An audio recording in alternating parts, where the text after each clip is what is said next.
December 6 തകർന്നു വീണ ബാബരി മസ്ജിദിന്റെ 33 കൊല്ലത്തെ ഓർമ്മകൾ നമ്മുടെ ഹൃദയങ്ങളെ വേട്ടയാടുന്നുണ്ടെങ്കിൽ ഓർത്തുവെച്ചോളൂ. ആയിരക്കണക്കിന് ബാബരികൾ നമ്മുടെ ചുറ്റും ഉയർന്നു വരികയാണ്. ഈ പോർട്ടൽ സംവിധാനത്തിലൂടെ, വഖഫ് ബില്ലിലൂടെ, നിയമത്തിലൂടെ, ഇത്തരം സംവിധാനങ്ങളിലൂടെ നമ്മുടെ നാടുകളിലെ വഖഫ് സ്വത്തുകൾ പലർക്കും കയ്യേറ്റം ചെയ്യപ്പെടാൻ പോകുന്ന അവസ്ഥയിലേക്ക് എത്തിച്ചേരുകയാണ്. 992 ഡിസംബർ 6 നിന്ന് 33 കൊല്ലങ്ങൾക്കിപ്പുറം നമ്മുടെ നാട്ടിൽ ഒരു ബാബരിയല്ല, നമ്മുടെ നാടുകളിലെ പള്ളികളും വഖഫ് സ്വത്തുകളും മുഴുവനും സംശയാസ്പദമാകുന്ന ഒരു സാഹചര്യത്തിലേക്ക് വരികയാണ്.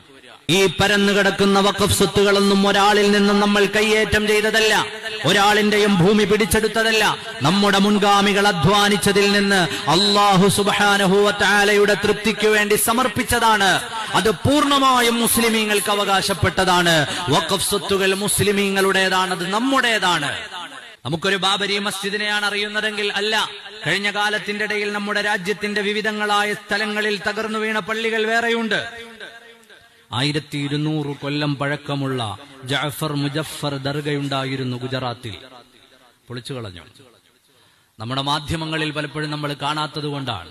ഡൽഹി മെഹ്റോളി മസ്ജിദ് ഉണ്ടായിരുന്നു, ജിന്നത്ത് വാല പള്ളി, 600 കൊല്ലം പഴക്കമുണ്ടായിരുന്ന പള്ളിയാണ്.